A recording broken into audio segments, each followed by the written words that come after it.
बड़े पैमाने पर शुरू किया तलाशी अभियान। भांटा धुरिया, भिंबर गली और संयोगेट में शुरू हुआ सर्च ऑपरेशन।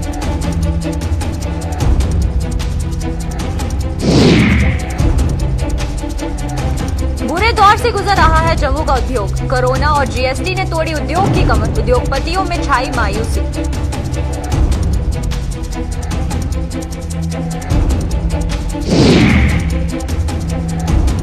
अधर में लटका अखनूर स्टेडियम का निर्माण कार्य। 11 वर्ष बीत जाने के बाद भी पूरा नहीं हुआ काम। स्थानीय लोगों ने काम पूरा करने की लगाई गुहार।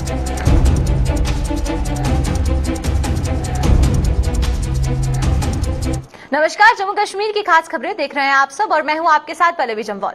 तो चलिए शुरुआत करते हैं आज की जम्मू कश्मीर की खास खबरों की। जम्मू कश्मीर के पुंछ के मेंढर सेक्टर में बीती रात आतंकवादियों के साथ मुठभेड़ में सेना के जूनियर कमांडेंट ऑफिसर सहित सेना के 2 जवान शहीद हो गए हैं। ये मुठभेड़ पुंछ के मेंढर सेक्टर के नाड़कस के जंगलों में हुई। इस मुठभेड़ के बाद सेना बांटा धुरिया, तोतावाली गली, बिंबर गली और संयोगेट में बड़े पैमाने पर तलाशी अभियान शुरू किया गया। इसके साथ ही राजौरी पुंछ हाईवे को भी यातायात के लिए बंद कर क्षेत्र में सेना द्वारा आतंकियों की धरपकड़ के लिए तलाशी अभियान चलाया जा रहा है।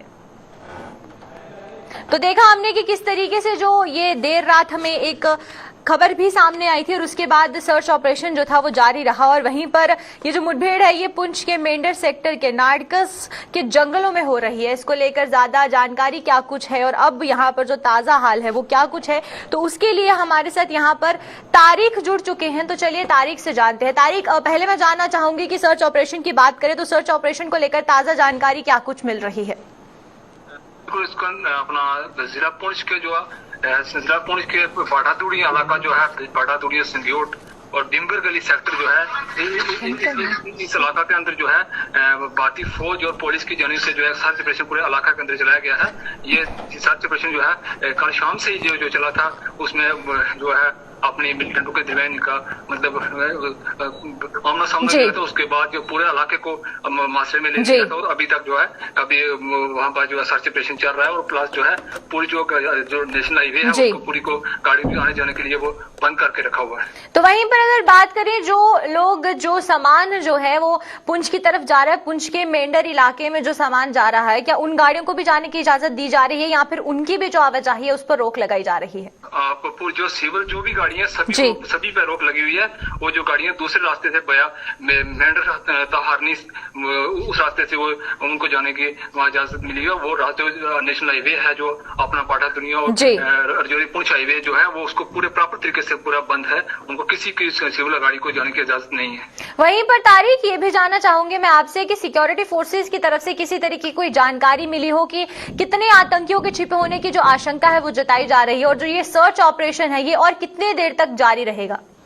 देखो अभी ये क्लियर तो नहीं है कि कितने हैं, लेकिन जैसे सूचना में लग रहा है, राय के मुताबिक ये लग रहा है कि काफी तादाद में हो सकते हैं मिलिटेंट, क्योंकि ये बहुत बड़ा ये गंजान इलाका है। क्योंकि जो गुज़श्ता दिनों जो अपना तेरा गली और उसके प्लस राजौरी में उसके बाद जो है वहाँ पे उन जंगलात के अंदर जो फौज के साथ मतलब हुआ था। और उसके बाद ये अपना संयोगेट से मतलब ये जो इलाका ये मिलता जुलता इलाका, ये जो इलाका ये फॉरेस्ट डेंस फॉरेस्ट है इसको बोलते हैं। तो ये इलाका जो है जंगलात जो है ऊपर राजौरी और तेरा गली के साथ ये मिलता जुलता इलाका है।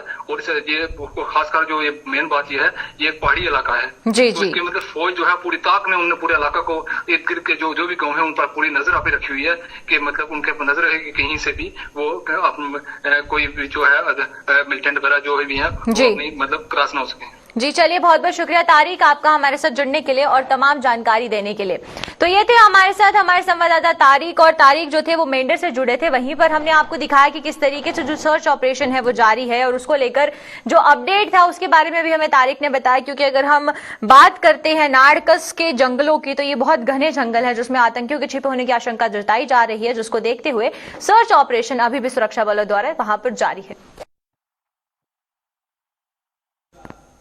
तो चलिए अब बढ़ते हैं अगली खबर की तरफ। मौजूदा समय में जम्मू का उद्योग बुरे दौर से गुजर रहा है। भारी मंदी के कारण जम्मू के उद्योग पर संकट के बादल मंडरा रहे हैं। उद्योगपतियों के मुताबिक कोरोना महामारी ने पहले ही जम्मू के उद्योग की कमर तोड़कर रख दी है और रही सही कसर जीएसटी ने पूरी कर दी है। उद्योगपतियों का आरोप है कि कोरोना महामारी के साथ जीएसटी ने जम्मू के उद्योग को सबसे अधिक प्रभावित किया है। इसके अलावा और क्या कुछ कहना है उद्योगपतियों का, तो चलिए आइए आपको दिखाते हैं।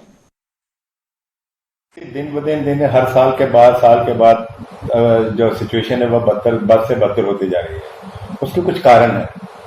उसका एक कारण तो ये है कि जो हमारे लिए जो जीएसटी लगा दिया गया स्टेट में, जीएसटी के कारण ठीक है, जीएसटी पूरी कंट्री में लगा तो इस कंट्री ये स्टेट में भी लगना चाहिए, लगा। लेकिन हमारे लिए प्रोटेक्शन क्या है? हम यहाँ पर प्रोडक्ट बनाते हैं, उसको लाने के लिए रॉ मटेरियल हमें ऑल ओवर इंडिया से लाके यहाँ रॉ मटेरियल लाना है। उस पर हमारे फ्रेट चार्जेस लगते हैं, अदर चार्जेस लगते हैं। हमने वहां से टेक्निकल नो हाउ लानी है। उसके लिए जो आदमी दिल्ली में 5,000 में काम करता है वो हमारे पास यहाँ 25 में भी काम नहीं करता, हमें उनको भी यहाँ लाना पड़ता है। फिर यहाँ पर आकर हमारी कॉस्ट ऑफ प्रोडक्शन बढ़ जाती है। फिर वही गुड्स हमने यहाँ बनाकर उनसे अच्छी क्वालिटी के बनाकर वापस भेजते हैं जब वहां पर, तो उसमें दोबारा फ्रेट कंपोनेंट आ जाता है। तो जब वहां जाके जाता है तो हमारी वो वहां पर रेट्स जो है वो कॉम्पिटिटिव रहते ही नहीं, तो हम कैसे बेच पाएंगे? तो एक तो जीएसटी ने मार दिया। हमारी जो आउटसाइड J&K स्टेट सेल थी पहले, वो तो पहले ही खत्म थी। अब जो स्टेट में होती थी वो बाहर वाले लोग आके यहाँ बेच रहे हैं, तो हमारा वो तो काम खत्म हो गया। नंबर 1। नंबर 2, उसको कूप करने के लिए हमने कहा ऑनलाइन सेल स्टार्ट करते हैं। हमने ऑनलाइन सेल जो है ऑल ओवर इंडिया स्टार्ट की। अब ऑनलाइन सेल में भी फिर लॉजिस्टिक प्रॉब्लम आ जाती है। लॉजिस्टिक कॉस्ट इतनी ज्यादा आ जाती है। मैंने यहाँ से पांडिचेरी माल भेजना है, मैंने यहाँ से कन्याकुमारी माल भेजना है, तो एक पीस के ऊपर 1,500 रुपया 2,000 रुपए की कॉस्ट आ जाती है। जबकि वही बंदा जो दिल्ली में बैठा, बॉम्बे में बैठा, वो 400-500 रुपए में बेच देता है। तो वो 1,500 रुपए में मैं कहां से रिकवर करूंगा? बाहर की मार्केट भी खत्म, लोकल मार्केट भी खत्म। बोला है कि जो नई इंडस्ट्री 2021 में अप्रैल 21 में लगाएगा या उसके बाद लगाएगा तो उसको इंसेंटिव्स मिलेंगे, उसको जीएसटी मिलेगा, 100% जीएसटी एग्जम्पशन मिलेगी। अब वही एक एग्जिस्टिंग इंडस्ट्री है जो चल रही है, पिछले 24 साल से चल रही है, जिसने 24 साल से एम्प्लॉयमेंट 5 से 50 पर लाई, 50 से 100 पर लाई, वो चल रहा है। वो यहाँ से भाग नहीं रहा। आप इंसेंटिव दे रहे हैं, नहीं दे रहे हैं, वो चल रहा है। लेकिन आप नई इंडस्ट्री आएगी, जब उसको इंसेंटिव मिल जाएंगे तो लोकल भी में कॉम्पिटेटिवनेस खत्म हो जाएगी।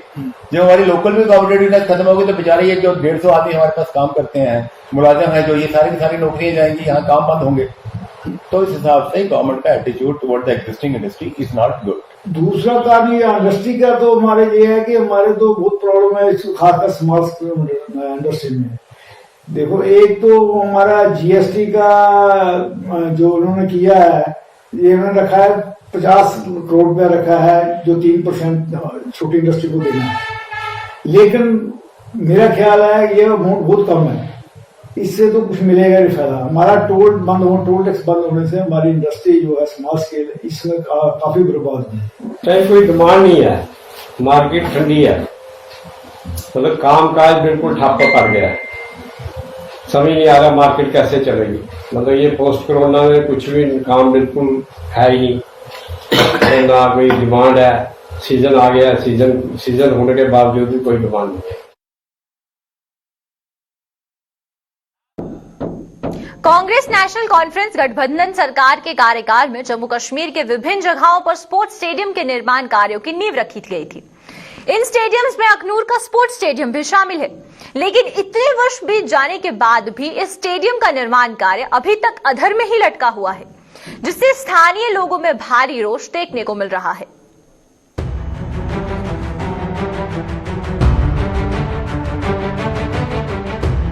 ये तस्वीरें हैं अखनूर स्पोर्ट्स स्टेडियम की।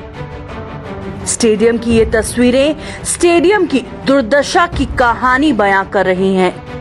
अखनूर वासियों ने इलाके की उभरती खेल प्रतिभाओं को और बेहतर सुविधाएं उपलब्ध करवाने के लिए वर्ष 2010 में तब की कांग्रेस नेशनल कॉन्फ्रेंस गठबंधन सरकार ने अखनूर के लोगों की वर्षों पुरानी मांग को पूरा करते हुए यहां स्पोर्ट्स स्टेडियम का निर्माण कार्य का शुभारंभ करवाया।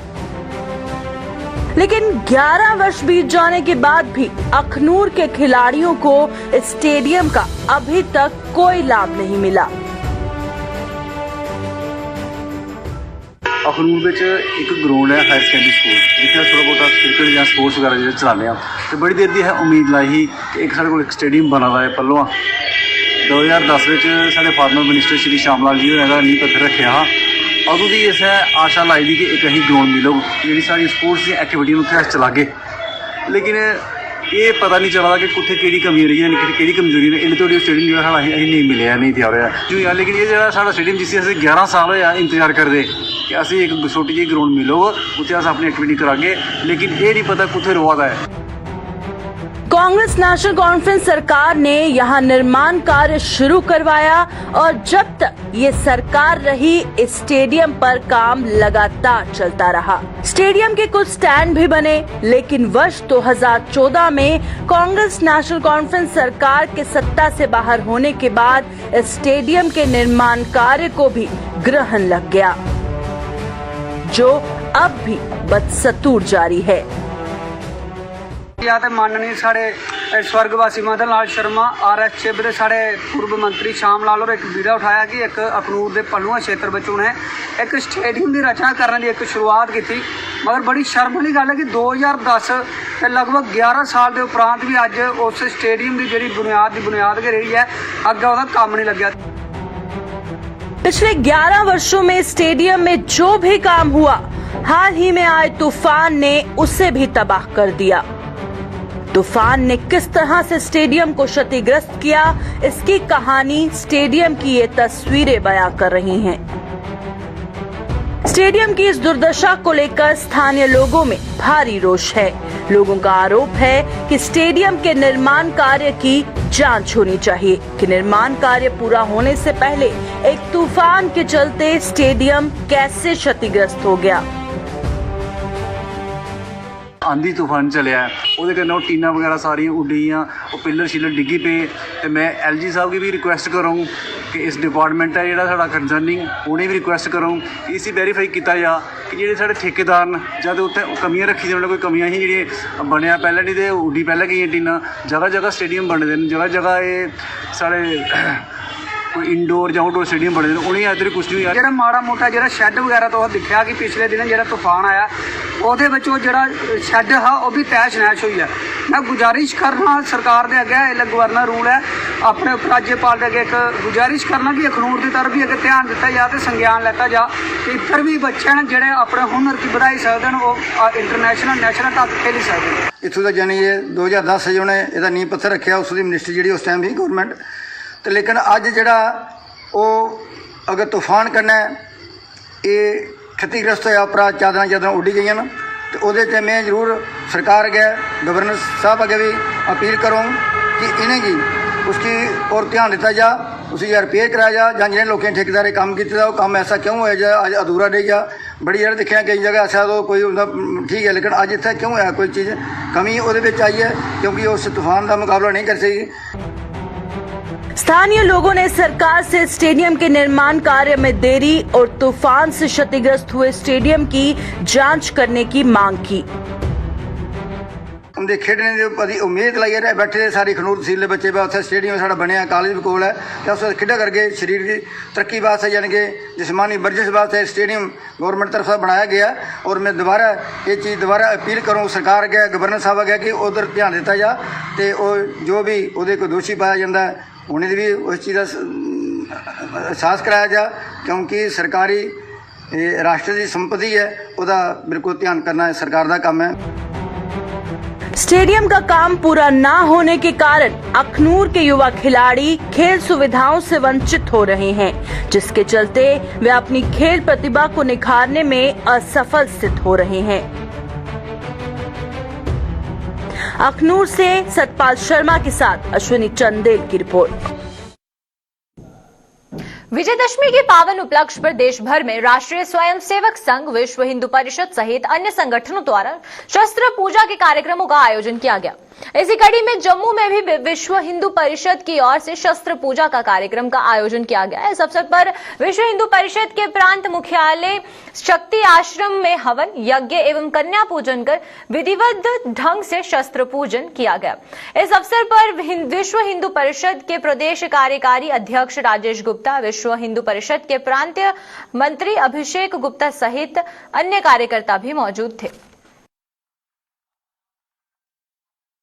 कोरोना के दृष्टिगत सबको एक आह्वान था कि शस्त्र पूजन के कार्यक्रम कम संख्या में अपने अपने घरों में और कार्यालयों में उपस्थित होकर के मनाए जाएं और सार्वजनिक तौर पर ना मनाया जाए, क्योंकि कोरोना की थर्ड वेव की आशंका है। इसको देखते हुए छोटे छोटे कार्यक्रम प्रदेश भर में आयोजित किए गए हैं और इसके साथ साथ ही ये आह्वान किया गया है कि हिंदू समाज की आकांक्षा और इच्छा शक्ति के मुताबिक पूरे विश्व को एक मार्गदर्शन देने का कार्य जो विश्व हिंदू परिषद कर रही है और भारत की तरफ से ऐसा मार्गदर्शन पूरे विश्व को मिले, इसकी प्रार्थना प्रभु श्री राम से हम कर रहे हैं।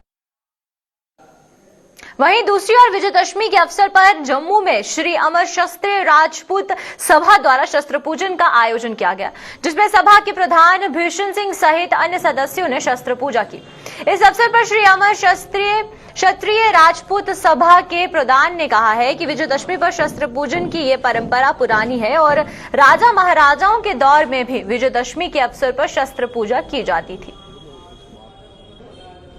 श्री अमर क्षत्रिय राजपूत सभा में शस्त्र पूजा की गई।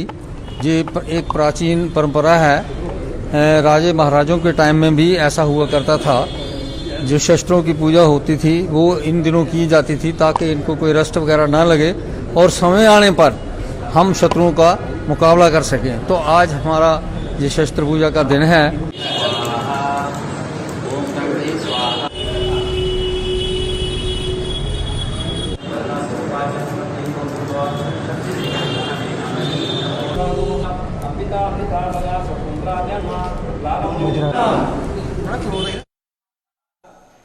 उधर अरनिया में सीमा जन कल्याण समिति द्वारा भी विजयदशमी पर शस्त्र पूजा का आयोजन किया गया, जिसमें समिति के प्रधान और समिति के पदाधिकारियों ने शस्त्रों की पूजा की और लोगों की विजयदशमी की को शुभकामनाएं भी दी।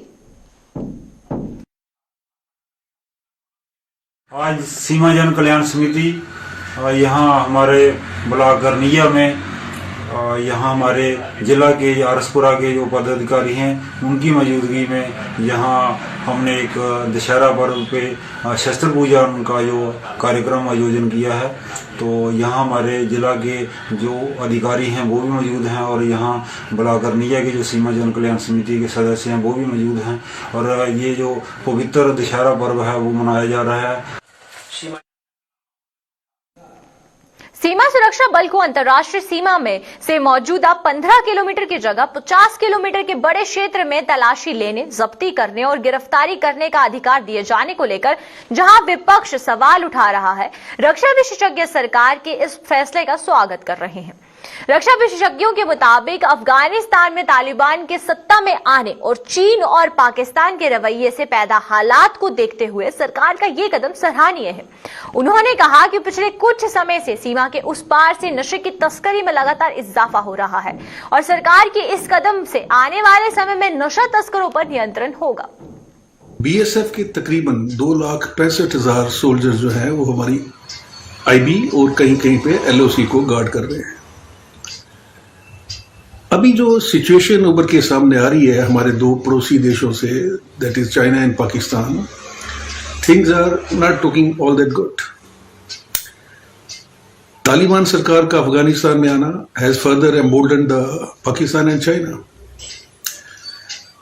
अभी वो इस फिराक में है कि प्रॉक्सी वॉर को जो इंटेंसिटी है उसको बढ़ाया जाए और कश्मीर इशू को इंटरनेशनलाइज किया जाए। हमारी पंजाब और जम्मू कश्मीर यूटी बुरी तरह से इससे इफेक्ट हो सकते हैं अगर हमने प्रिवेंटिव मेजर लिए। तो ये उसी दिशा में एक कदम है जहां पे इन्होंने बीएसएफ को एम्पावर किया है। इस समय अगर हम देखें तो बॉर्डर के ऊपर नारकोटिक टेररिज्म का प्रोसेस चल रहा है, आर्म्स की स्मगलिंग हो रही है, वेपन्स की स्मगलिंग हो रही है, करेंसी की फेक करेंसी डाली जा रही है। और बीएसएफ जो है अभी इसके अंदर पुलिस के साथ सहयोग करके इस जो थ्रेट को काफी हद तक मिटिगेट कर सकती है, और ये एक अच्छी मूव है जिसकी मैं तारीफ करता हूं, और आने वाले समय में इसके अच्छे डिविडेंड्स मिलेंगे। जो 35 किलोमीटर इनसाइड पेरीमीटर्स के ऊपर जो पावर्स दी गई हैं, एडिशनल पावर के, वो लोग सर्च कर सकते हैं, देख सकते हैं। अगर आप थोड़ी 2-3 महीने या 4 महीने 6 महीने पीछे अपने आप को ले जाएं तो आप देखेंगे कि जो ड्रग्स की तस्करी है वो बहुत ही ज़्यादा लेवल पर हो रही है, और ड्रग्स की तस्करी ड्रोन से भी की जा रही है, ड्रोन की मदद भी ली जा रही है, और कैरियर की मदद भी ली जा रही है।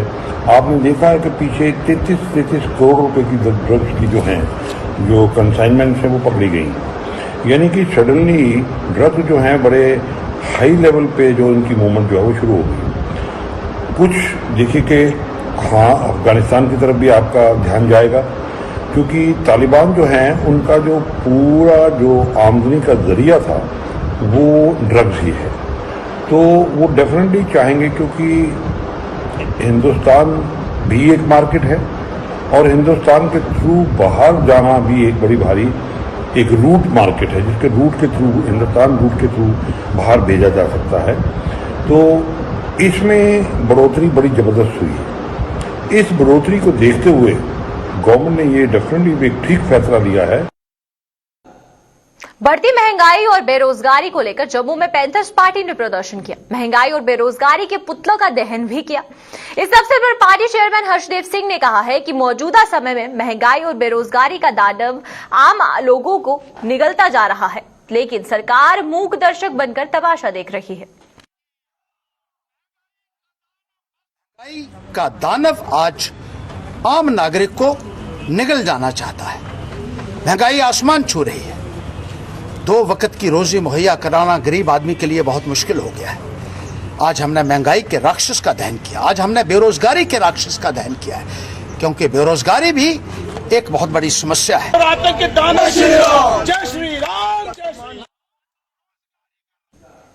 वहीं शिवसेना बाला साहब ठाकरे द्वारा भी महंगाई को लेकर जम्मू में प्रदर्शन और महंगाई का दहन किया गया।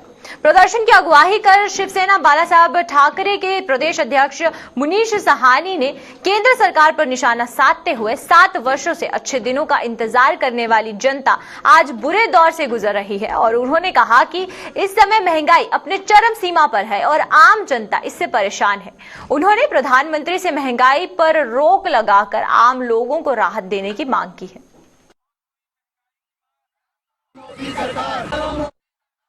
जम्मू कश्मीर इकाई का आज हमने महंगाई को लेकर यहाँ पर धरना और विरोध प्रदर्शन किया है और महंगाई रूपी रावण का अंत किया है, उसका दहन किया है। देखिए, पेट्रोल, डीजल, रसोई गैस के बाद आज फल, फ्रूट, सब्जियों के दाम भी आम आदमी की पहुंच से दूर होते जा रहे हैं। यानी घरेलू सामग्री, घरेलू सामान कोई भी ऐसा नहीं है जिस पर महंगाई की मार ना पड़ी हो। पिछले 7 सालों से अच्छे दिनों का इंतजार कर रही जनता को आज सबसे बुरे दौर से गुजरना पड़ रहा है। आज विजयदशमी का दिन है। हम प्रधानमंत्री और केंद्र सरकार से अपील करते हैं कि कम से कम महंगाई रूपी रावण का दहन कर जनता को राहत पहुंचाई जाए। इस महंगाई से जनता ही नहीं, आम व्यापारी और दुकानदार भी बहुत परेशान है, जिसको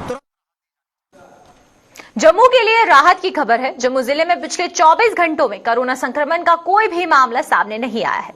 जीएमसी प्रशासन के मुताबिक जम्मू में कोरोना संक्रमण के केवल 3 मरीज हैं, जिनमें 2 का इलाज जम्मू के मेडिकल कॉलेज में चल रहा है, जबकि 1 का इलाज डीआरडीओ अस्पताल में चल रहा है।